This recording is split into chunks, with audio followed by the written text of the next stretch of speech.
क्यों हमेशा खुद को कमज़ोर समझते हो? जिसे तुम मतलब से याद आते हो, उस मतलबी के लिए खुद को भी भुलाकर उसके प्यार में शामिल होने से तो बेहतर है खुद के साथ ही खुश रहने का ठिकाना ढूंढ लो। और एक सच्ची बात बताऊं, अगर भगवान ने सच्चा दिल दिया है तो उसकी कद्र करने वाला भी वही देगा, और अगर हद से ज़्यादा दर्द लिखा है तो उससे लाख गुना ज़्यादा सुख भी वही देगा। पर अब सवाल आता है कि उस याद का क्या करें जो उसे भूलने पर भी कांटे की तरह कोचती है। तो क्या उसके याद से खुद को कोचते रहें? माना कि अच्छा लगता है बीते अच्छे पल याद करने में, पर अगर तुम बार बार खुद को आंसू देने के लिए उन्हें याद करते हो तो रोते रहो। पर याद रखो, चाहे जितना देर भी रो लो, 2 घंटा, 4, 5, 6, जितने घंटे, पर जब आंसू पोंछोगे तब भी वैसा ही मोल पाओगे और उतना ही दुख मिलेगा, उतना ही दुख पाओगे जितना तुम्हारे रोने से पहले था। क्योंकि ना तो तुम्हारे रोने से तुम्हें रुलाने वाला बदलेगा और ना ही बीते दुख के दिन कम होंगे। अब तो तुम ऐसे बन गए हो कि किसी से ज़्यादा बात करना भी अब पसंद नहीं लगता। किसी को क्या बताएं, बताओ तो उस पर उनके 10 भाषण सुनने का मन ही नहीं करता।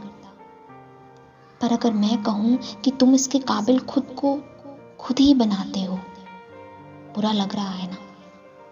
पर भाषण देने का पात्र तो तुम खुद ही बने हो।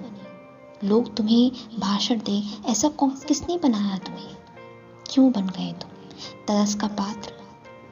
बस एक बार बस इतना सोच लो कि तुम जो क्या थे और क्या से क्या बन गए, और जिसके लिए बने उसे कोई फर्क पड़ा? जिसके लिए तुमसे रिश्ता भी मतलब का था, और जो रिश्ते का ही मतलब पूछे उसे कैसे बताएं कि मतलब का कोई रिश्ता ही नहीं। और जिस प्यार की शुरुआत ही मतलब से होती है, वहां दिल लगाना सोचना भी मत, क्योंकि मतलब खत्म, प्यार खत्म। और जहां एक दूसरे के लिए प्यार जैसी चीज खत्म हो जाती है, वहां धीरे धीरे सब कुछ कम होता चला जाता है। यहाँ धीरे धीरे कम होती जाती है वो सारी चीजें जो उस प्यार को प्यार बनाती है। जब ऐसे प्यार में घुटन बोरिंग सा लगने लगे, ऐसे लगे कि तुम उससे पहले जितना ज़रूरी नहीं, ऑनलाइन आकर भी वो तुम्हें इग्नोर करे, जैसा प्यार जैसा कोई चीज़ ही नहीं था, सब खत्म हो गया। और जहाँ प्यार ही खत्म हो जाए वहाँ प्यार कभी था ही नहीं, क्योंकि प्यार कभी खत्म नहीं होता। और फिर भी अगर ऐसे किसी पर्सन की वजह से तुम रो रहे हो ना, तो रो, पर ना तो वो आज बदलेगा और ना ही उसे आज या कल इस बात का कोई फर्क पड़ेगा। याद रखो, उसे ना तो कल फर्क पड़ा था, ना आज पड़ेगा। और अगर फ्यूचर में उन्हें अपनी लाइफ में आगे बढ़ने के लिए तुम्हें भूलना भी पड़े ना, तो वो भी उनके लिए कोई बड़ी बात नहीं होगी, क्योंकि जहाँ मतलब का ही रिश्ता हो वहाँ रिश्तों का मतलब ही नहीं। तो मत रो ऐसे इंसान के लिए जिसे तुम्हारे होने ना होने से अब कोई फर्क पड़ता ही नहीं।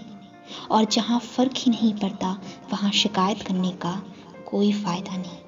इसलिए अपनी अहमियत समझो और अब उस इंसान के लिए रोना बंद कर दो जिससे तुम्हारी कोई कद्र ही नहीं, तुम्हारा कोई वैल्यू और तुम्हारे होने ना होने से उन्हें कोई फर्क ही नहीं पड़ता। क्योंकि फिर से वही लाइन में दोहराना चाहती हूँ कि जहाँ फर्क ही नहीं पड़ता वहाँ शिकायत का कोई फायदा नहीं। इसलिए अपनी रिस्पेक्ट करो और जिंदगी में आगे बढ़ो।